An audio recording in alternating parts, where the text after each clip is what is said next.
So with me today is Dr. Carole Tung. Carole is the chair of the European Coalition for Cultural Diversity, as well as the founder and chair of the UK Coalition for Cultural Diversity. So Carole has agreed to join us today. Carole is a stalwart advocate for freedom of expression and local culture. We are so lucky to have her on our team. She has been focused for the last couple of years, maybe many, on ensuring that local content gets screen time and funding. And of course, that's the way and the only way for our screenwriters to earn a living in their own jurisdictions, in their own countries, is if there is some guarantee of financing and the right to tell their stories in their own language. The last bit of the intro is Carole put forward something in her presentation which really struck me, because it's the importance of protecting our culture and cultural expression is more than just looking after screenwriters, which is what I do for a living. I'm the executive director of the Canadian Guild. But as Carole said, cultural expression creates values, helps to shape our identities, and creates social cohesion. It is a pillar of democracy. And we heard that today, actually, from Carolyn Otto, who was talking about the need for screenwriters to speak up and fight against the fascism and racism and bigotry that is happening in all of our countries to some extent. So Carole's going to focus on some of the EU legislation, and then I'll just ask some layman questions. But all in all, it seems like pretty good news for the EU. You're breaking new ground in terms of garnering new monies and quotas to ensure that your local content survives. So Carole, let me ask you about the busy month you've had with the EU directives, both the copyright and the EU Audiovisual Media Services Directive. Thank you, Maureen. Thank you for inviting me, and it's a real pleasure to be among writers from across the world. I'm just going to say, because us outsiders from your profession need to say it, you play such an important role in our society. Entertaining, but not just that, holding up an all-important mirror to our failings, and the best of us also. Never more important than with the absurdities we are living through, and I think I can speak with some authority when I use the word absurd. I'm living in Britain.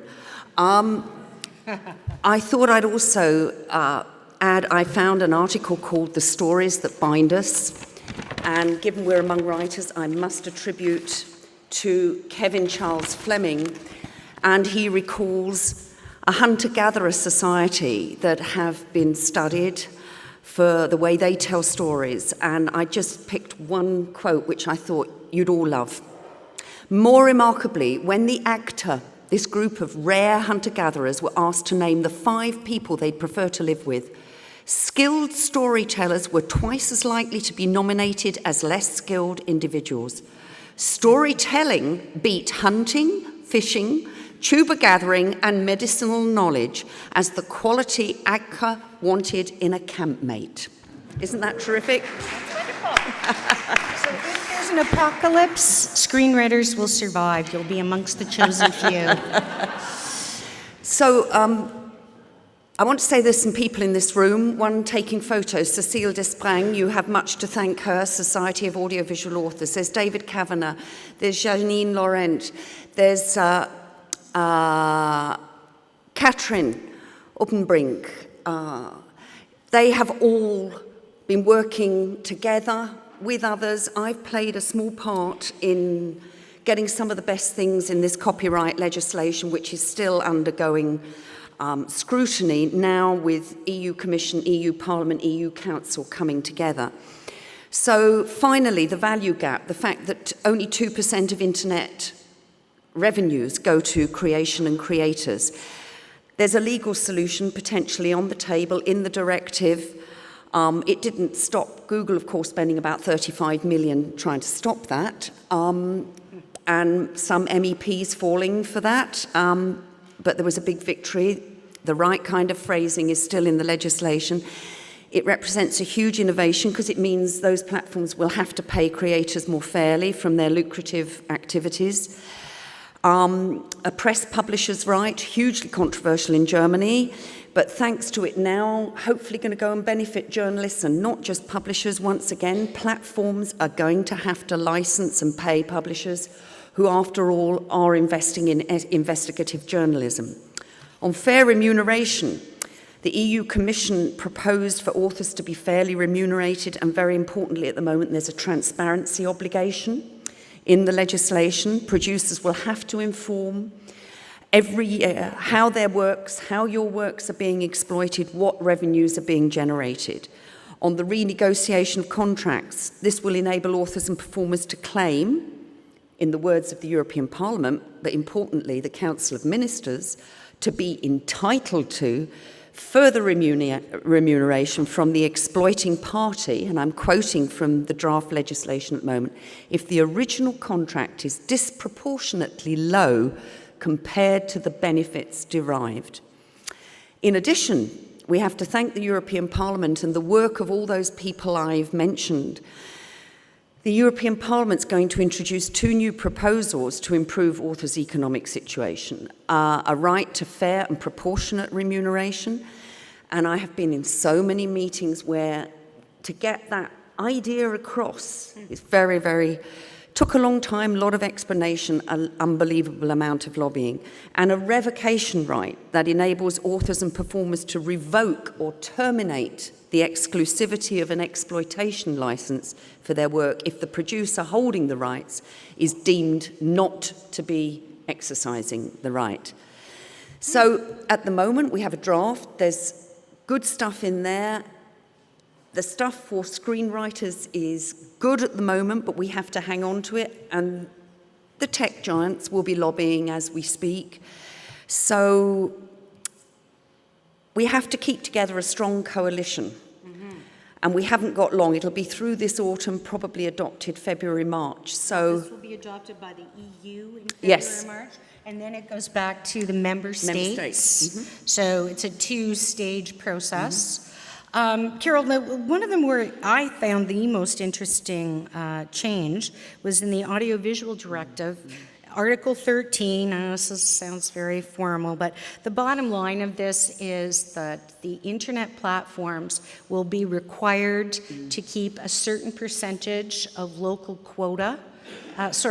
content available, 30%. So 30% of whatever they're carrying is or has to be local content, and as well as that, they will have to contribute 2% of through either buying or producing shows of their gross revenue, or through the funding the local television or film agencies. So I think that that is huge headway. We certainly are working on that in Canada, and we're not that close. So I think this is a real wonderful step. Now, this, I gather, has already been passed by the EU, so now it goes back to member states like Germany or France or Spain to vote on. Is that correct? Well, yes, you're right to say what a victory it is, because once again, you can just imagine the lobby against the 30% provision, and the lobby against the provision that will allow, for example, as Germany and France do, which is to impose a levy on the revenues, say, of Netflix as they beam into Germany, which goes to the German National Film Fund. Let's just stop and think about that. Getting that to happen in Britain? Yeah, well, big, that's a big bit of a question mess. mark. That's come about through real political will and the real force of the German audiovisual community and the French audiovisual community. Hats off to them. We must also congratulate you guys and all you creators in your country that have managed to achieve that, because that kind of provision is left really to member states at the moment. It is allowed under the European law, and the 30% is a really important start.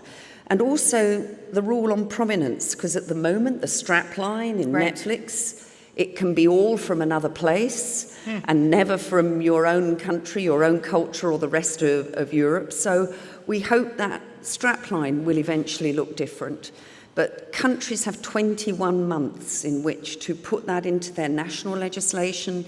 And knowing from my own country, it was once called the Television Without Frontiers Directive. 51% of screen time, excluding news, sport and information, has to be local.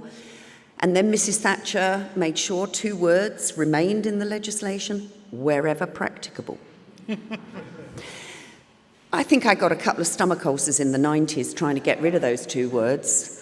They're still there, and of course Britain, unlike France, Italy, Spain, other countries, have let the non-public service broadcasters be obliged to do virtually nothing in terms of percentage of broadcast, percentage of investment.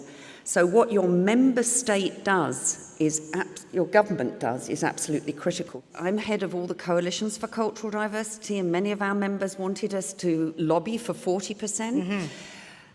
But we managed, I said, let's get the 30%, but get something in that allows countries to go beyond that. But they can't go lower than 30% or lower than 2%? And we have to remember Netflix and others are around about, I'm sorry if I haven't got the most recent figures, but they're around about 23, 24% now, so it's not a big leap. But to have that principle in is very important, and countries can go for more. Well, it's just important, I think, for us to remember that that 30% includes library content. So it doesn't mean 30% of new production. That new production will come from the 2% financing.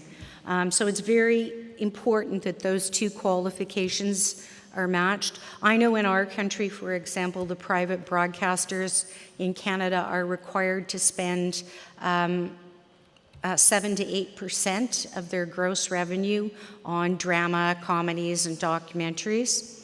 And what we have found is that, of course, they're filling a lot of the time with library content and amortizing the value of that content, pretending they're still paying for Degrassi 30 years after we made the first episode.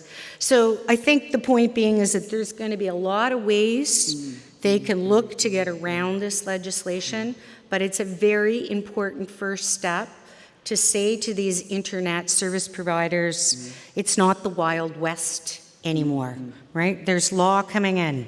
And we heard today that in Central and Eastern Europe, some over-the-top providers' catalogues can be as little as 10% local content. So we hope this makes a difference for countries way below the 30% in the catalogue. So, Carole, one of the other things I often hear is this is for the public broadcasters to worry about, cultural diversity and local content. Leave us big guys alone. We'll put on reality programs and whatever we want to buy and very big budget shows. So can you talk to us a little bit? I know we fight that attitude because, again, to us, it seems like the cultural ghetto. You'll get one channel in a universe of zillions. But it's something we always hear. That's the public broadcaster's problem, not the rest of the broadcasting system.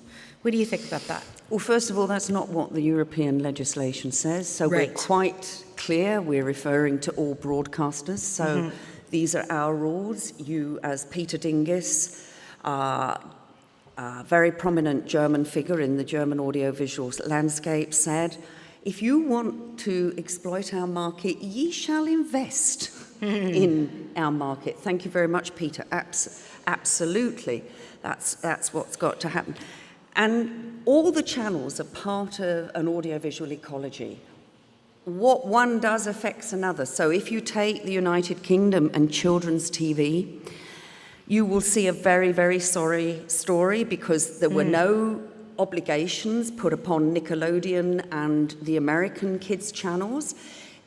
In that, we now really only have the BBC, because of the obligations imposed on the BBC, investing seriously in original children's television. Nothing could be more important than the hearts and minds of our children. And we're sitting in a country that, thank goodness, has some very strong obligations on original children's programming. But so if you have, and we have over 1,000 channels licensed out of London, and many came in because of the weak application of the European legislation. They've not been asked to contribute what they could have been asked to contribute, in my mind. So political will is really at the root of this at the end of the day.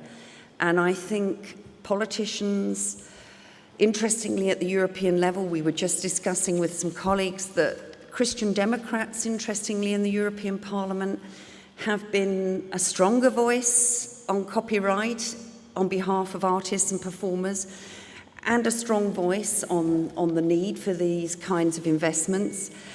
And sometimes the left has been for less regulation, and in these circumstances, that's not a place to be, really, because that suits the big tech giants not to have the obligations, and we still need the obligations, and we need them to be enforced.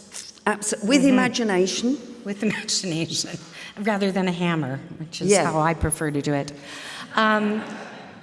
You know, I guess this really is going to tie in with my next question, so about copyleft, because God knows we're plagued by a particular professor named Michael Geist. I actually tweeted last week because my president had sent me a question saying, is what Michael Geist saying about new copyright legislation true? And so our rule of thumb about the leader of the copyright left is, as a rule of thumb, whatever Michael Geist says is wrong. And that's more than just for creators. Quite frankly, he's always wrong. And he uses the table analogy that you only pay once for a table. Why do we keep paying and paying for artistic work? And I think we know why, because artists only receive a very small fraction of what that is worth up front. I was reading, for example, today, Carole, in the information the European guilds put out that very few writers get paid, of course, for writing scripts, because as the primary creators, in my mind, the only creators, you know, there is no financing in place when they do their job. When an actor goes to work and a director goes to work, there's usually a budget and there's money flowing, but not when screenwriters are working. So I think, you know, it's work for us to do to ensure that part of that levy is dedicated to actual creation and development, not just production. So just something to think of, I think, for member states. Coming back to the copyleft and their narrative, led by people like, and I was just discussing with German colleagues before we began, people like Julia Rader from the Pirate Party, embraced by the Greens, has had an extremely damaging narrative, which effectively has been a platform narrative. She's been insufficiently challenged. Thank goodness the European Parliament voted with a large majority in your favour, as it were. But we need to find a way and put together unusual coalitions to counter that narrative, which supposedly she's speaking on behalf of young people. People are afraid of votes, when in fact, for me, democracy is at stake. Because if we don't tell local stories, if local stories aren't exchanged, there's no national conversation. If you don't appear on screen, you don't exist. That means legislators don't make public policy with you. When I think of Ken Loach's film, I, Daniel Blake, that means one film in a population of 60 million that really told the story about poverty. Sorry, that kind of isn't enough. So it goes right to the heart of our democracy. So you're playing with fire when you're insinuating, as many have done copyleft, that you guys, somehow it's okay you're not paid, that they have some kind of faux left, anti-capitalist, rubbish narrative. I'm of the left, and I'm... Which is, it's all about these big guys over there. No, it is. And, no, it's about the people in this room. And they have the cheek, sorry, I've been wanting to get this off my chest for so long. And I have been in meetings where they have the cheek to tell you guys what you should think, what you should be asking for. I heard one saying, but you don't want this kind of copyright. And right. What do you mean you don't? Would you go, I don't like collective management societies. So you're telling people, you guys, how you should organize your affairs? No, it is entirely up to you how you organize your affairs, and if you're in a trades union, a guild, collective management society, so I think we've got to still fight to reclaim a very positive narrative. And I think that's here, saying that the money will go through collection societies or other means that exist through artist representation. And that's good, because otherwise there could be a Netflix agency starting up very soon, and they'll purport to represent you. So I think what you're saying too, Carole, is that we need to take the language back. The freedom is actually the word of a screenwriter, not a young kid trying to get content for free, and not just young kids. I'm sorry, I try sometimes too. So I think that we need to own our narrative. And take it to young people, take it to as many audiences as you possibly can. So all the party conferences, we have party conferences in, I'm sure many or all countries do that. There has to be that counter-narrative at fringe meetings with very prominent writers who will get that audience. Yeah, I think that kind of campaigning at member state level and at regional level in the big countries, so critical. Well, I think one of the things that screenwriters struggle with is getting the proper amount of budget to compete with internet service providers like Apple or Google or Amazon or Netflix, because our local budgets are much smaller. And I know you probably don't have an answer for that, but you and I talked about the importance of local content and how popular it is in our own countries. So, twofold answer to that, really. BBC Director General Tony Hall, basing himself on a report which Maureen has, we can be contacted, well worth reading, by MediaTek, actually lays out the content market dynamics and flags up a potential £500 million shortfall in drama programming in the UK. It's a frightening sum of money. And they explain why this could happen. So in those circumstances, you need strong public service broadcasting with strong license fee to really support the high quality original investment. So I think you can have a very positive conversation with the new players, but making sure you've got some, good backup in legislation and examples of countries that do it, like France. Yes, and Denmark, and Yep. I mean, certainly one of the things we've been tracking is the data in terms of the popularity of local content. And it really is quite astounding, because local content blows other content away in their own marketplace. Now, of course, we will all watch a Game of Thrones, but we all may not watch, I don't know, Murder at the End of My Street by Sasso, and instead choose a Happy Valley, or choose, Fauda, or one of our own shows like Degrassi. So I think that we underestimate that as a community, the popularity of our local stories. And conversely, of global programming also, that hitherto, so I want to praise Netflix, I want to praise the OTT, because you can find some amazing stuff that you never thought you'd be able to watch. Their straplines, prominence, also the ways to find them can also be important.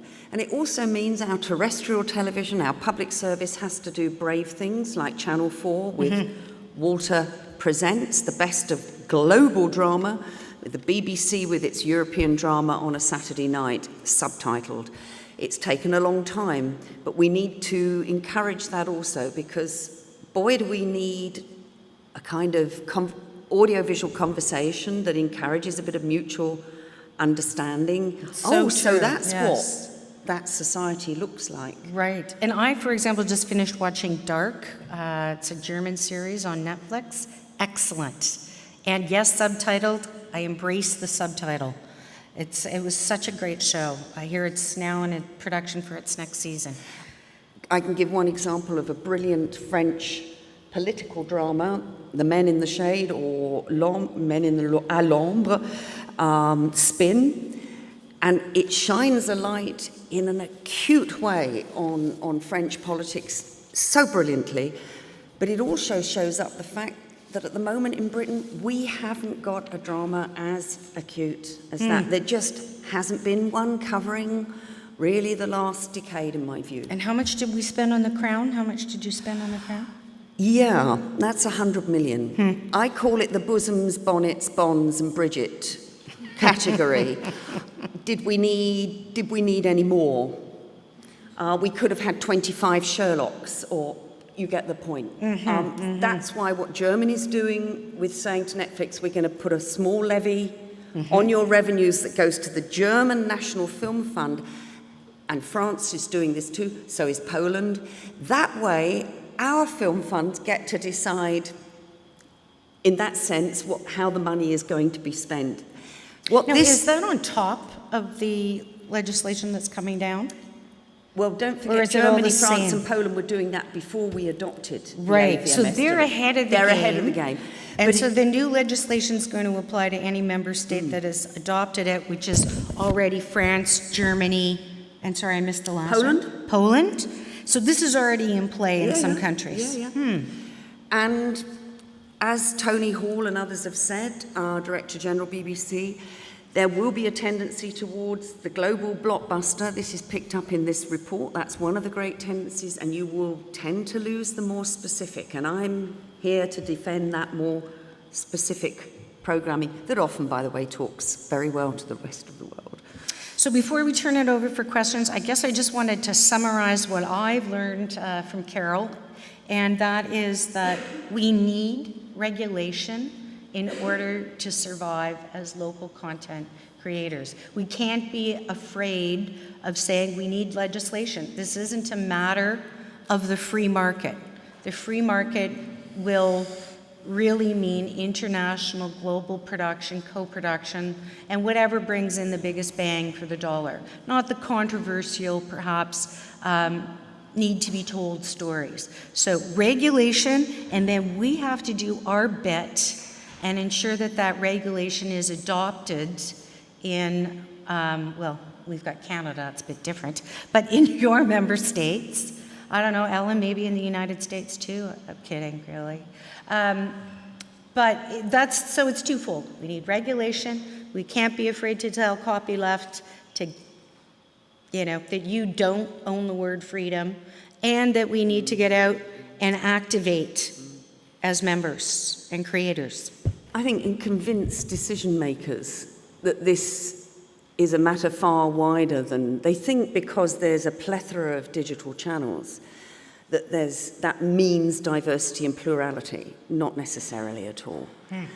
We're going to be squeezing back towards more and more blockbusters, but our democracies, our social cohesion, our mutual understanding requires this diversity. That's what they've got to understand.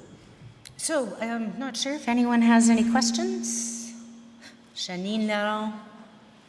Louise is coming with the mic, Janine. Louisa saved me from the elevator. She's my new best friend. Thanks, Louise. Thank you. It's a question for you, Maureen. Canada and the USA have just signed the treaty, the NAFTA. Mm-hmm. Are you, as a guild and your members, happy? Did you manage to preserve cultural exemption? And what you can say about these negotiations? So we're quite happy with it, actually. And it does cover all digital formats, etc. So we don't have a full copy of the newly proposed legislation, and it still has to pass both in the Senate of the US and in our local government. But I know our crew and our politicians are very pleased with it, and we are ourselves. It could have been a disaster, but truthfully, Janine, I think they didn't want it anyway. They really wanted other things, but they knew that that would make Canadians very irate. So they left it on the table until the very end of bargaining. Thank you.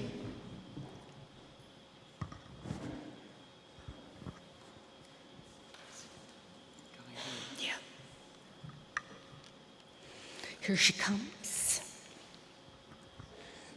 You did praise the German television market and landscape and bashed Netflix. We do have murder mysteries in every hamlet all over the 16 governed states of Germany. There's not much of story diversity. What's your hope after you smashed Netflix, and what's your hope that maybe because Netflix is now a player trying to tell different stories like Dark, will shine back or rain back onto the German general marketplace and story place? Yeah, I hope the OTT providers like Netflix, and I haven't watched it yet. I watched 83. Is it 1983? Yeah, I thought it was excellent. So I don't want to paint Netflix and Amazon all bad, not at all. I just want our rules applied to them, and I want to encourage them to invest more in a greater diversity. And I hope in them doing that, that will have an effect. I think it's really important to campaign very strongly for your public service broadcasting, the monies it receives. This is going to, as we get more and more outlets, it's the license fee and indeed its advertising revenue is going to increasingly come under threat. So forming a kind of what I would call citizens' coalition for public service broadcasting, I think there's time for that now, and that would be yourselves, it would be other trades unions, guilds, a viewers association, it would mean lobbying councils and bringing pressure to bear at the highest levels that risks are still taken in drama and that it's not all down to ambulance chasing and detectives. Absolutely, that's the best answer I can give. I think it needs a lot of input, and you guys need a lot of support. Otherwise, you're rather alone. You're in there with the commissioning editor trying to get them to take a chance on a very edgy, risky drama. So I don't pretend it's easy. I hope that says a little. I think just as an aside that certainly what the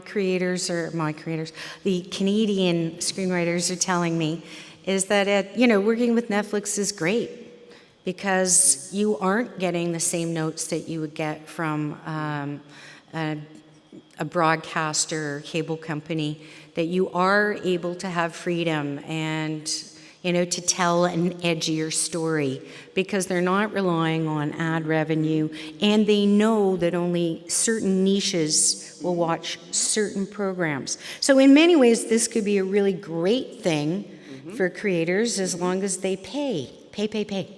Yeah. Any other questions? And also, sorry, just to end, in Germany it's very, very detailed how you regulate your public service broadcasters. In that sense, I think, and Canada too is an example, slightly vaguer in the US, in the UK, France, very detailed. I think we mustn't shy away from detailed legislation that is very specific about telling the stories of all your regions and communities and being quite specific that it shouldn't just come down to ambulances and police detectives. That I think a lot can be said for us it's a royal charter. I don't know what it's called in other countries, but I think a lot could be spelt out that imposes a broader genre obligations, particularly on the PSBs. I think that's going to be important. So even more legislation. No, Legislation. I don't want it for its own sake. No, I'm teasing you. I do get that. Now, Carole, sorry, before we leave, I know that you're going to hate this question, but Brexit. What is this going to mean for all of our fabulous British dramas and comedies like Happy Valley and River? And I certainly love my British TV. Well, thank you. That's very kind. I like a lot of it too. It's like living in Alice in Wonderland politically. Not a lot of it makes sense. In our parliament, there's not a majority for anything. There's not a majority for falling off a cliff. There's not a majority for coming back in. This is in our parliament. And there's not a majority really for anything at all. So the population, we've had over 1.5 million people die since the referendum. Sorry, guys, a bit morbid. And we've had 1.5 million come onto the electoral register, or nearly. They've got to be encouraged to. So there's a Remain majority now. It's at 58%. I personally don't think we'll see another vote until that hits 60. Then I think the politicians might be thinking, I think we might need to go back to the people. Basically, anything could happen. Audiovisually, if we were to not be part of a customs union, not be part of a single market, all those television channels registered in London, and there's a lot of them, over 1,000, all the American channels, they, and I have to thank Cecile here for reminding me of this just now, they're all going to have to set up subsidiaries somewhere in the European Union. Otherwise, they won't be beaming into the rest of the European Union. Could be an audiovisual mess. And I haven't even mentioned Ireland, David, sorry. That's Ireland. Sorry, my mom's Irish, so I can say that. No, can no, I no. just say Really. that in terms of our diversity, cultural diversity, and how it embraces or doesn't Europe, then it's nothing short of a tragedy. Yes. It's now as if people like me, as a former European parliamentarian, I didn't exist, my work didn't exist. It's as if we haven't had a history of European cooperation, as if this legislation doesn't exist, as if we're not part of it. And the national conversation is pretty gruesome at the moment in terms of it being nombriliste, as the French would say. It's so introverted and narcissistic, so it's very sad. I hope we will break out and it'll be our younger generation who open their arms and embrace the rest of Europe, I think, very soon. Or you can just be like us Canadians, and we know that if we wait long enough, something will go away. So maybe that'll happen. Just keep putting it off, put it off. Anyway, I wanted to thank Dr. Carole Tung for joining us today and for all of her very, very hard work on our behalf.